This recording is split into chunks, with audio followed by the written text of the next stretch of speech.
Yang mulia, Dewan Penguji, yang terhormat, para tamu undangan, dan saya hormati rekan-rekan IPSA Batch 35 Surabaya. Saya Prio. Assalamualaikum warahmatullahi wabarakatuh. Waalaikumsalam warahmatullahi wabarakatuh. Baik, Bapak Ibu sekalian, banyak orang di luar sana ketika mereka bicara tentang kesuksesan, mereka bisanya teriak lantang, suara menantang, rapuh kaki tiada tindakan. Ambisinya besar berapi-api, tapi tak satu pun lilin kecil menghiasi. Bicaranya gagah tentang masa depan, tapi takut terdiam melihat peluang. Coba kita pikirkan bersama, sebenarnya apa yang salah dengan diri kita? Kenapa lagi dan lagi diri ini selalu diperbudak dengan ketidaktegasan? Pada kesempatan kali ini, Bapak Ibu sekalian, saya akan sedikit mempresentasikan tentang kiat sukses dan bahagia. Boleh tepuk tangan untuk kita semuanya? Baik, terima kasih banyak. Pertama, kiat menuju sukses dan bahagia adalah satu. Kita harus memiliki yang namanya motivasi. Saya ulang kembali lagi. Kita harus memiliki yang namanya motivasi. Kenapa? Karena kalau kita bisa memotivasi diri kita sendiri atau termotivasi oleh orang lain, kita akan punya yang namanya start to act. Sebuah niat, langkah awal untuk mau bertindak, mau berbuat, mau berjuang, mau berproses.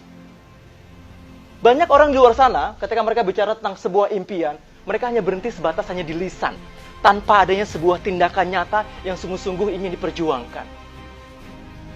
Berikutnya, kalau kita bisa memotivasi diri kita sendiri, atau termotivasi oleh orang lain, kita akan punya namanya willingness, sebuah kemauan. Kemauan untuk mau memperjuangkan apa yang betul-betul ingin kita perjuangkan.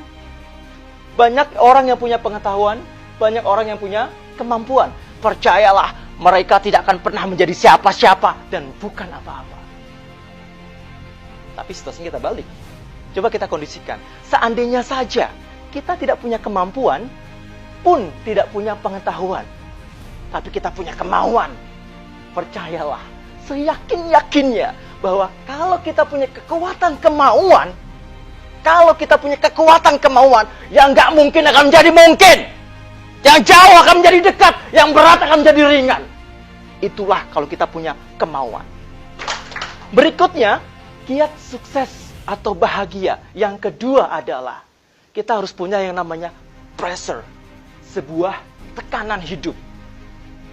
Mungkin Bapak Ibu setuju bahwa kalau kita membaca sedikit biografi orang-orang yang sudah sukses, kebanyakan mereka sukses terjadi karena pengalaman hidup yang penuh dengan derita-derita, penuh dengan drama-drama, penuh dengan hal-hal yang menyusahkan. Dan kalau kita evaluasi, ternyata kesusahan itu adalah sebenar-benarnya motivasi. Setuju tidak kira-kira?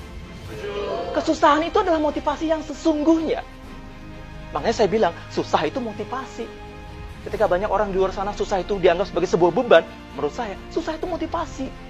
Jadi kalau mau sedikit tanya jawab ya, siapa yang mau susah? Mungkin saya mau susah. Karena banyak orang di luar sana ketika dihadapkan dengan yang nyaman-nyaman, yang enak-enak, semua serba ada, akhirnya tumpul Bapak Ibu. Yang ada apa? Males, nggak mau memperjuangkan. Sedangkan umur-umur seperti kita ini kan masa-masa produktif yang harus terus berjuang dan belajar. Itu. Ngomongin soal susah itu adalah motivasi. Saya sedikit cerita tentang pengalaman hidup saya.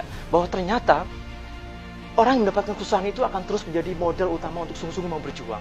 Dulu Bapak Ibu, ketika saya masih SMP, ibu saya itu memberikan ongkos sekolah untuk saya itu sebesar 1.500 didapatkan dari hasil menghutang tetangga. Maksudnya berhutang ke tetangga, 1.500. Suatu ketika, ibu saya berhutang ke tetangga, Bu, pinjam uangnya 1.500 untuk anak saya sekolah. Ya. Si tetangga itu memberikan uang 1.500 ke tangan ibu saya dengan cara dihentakkan.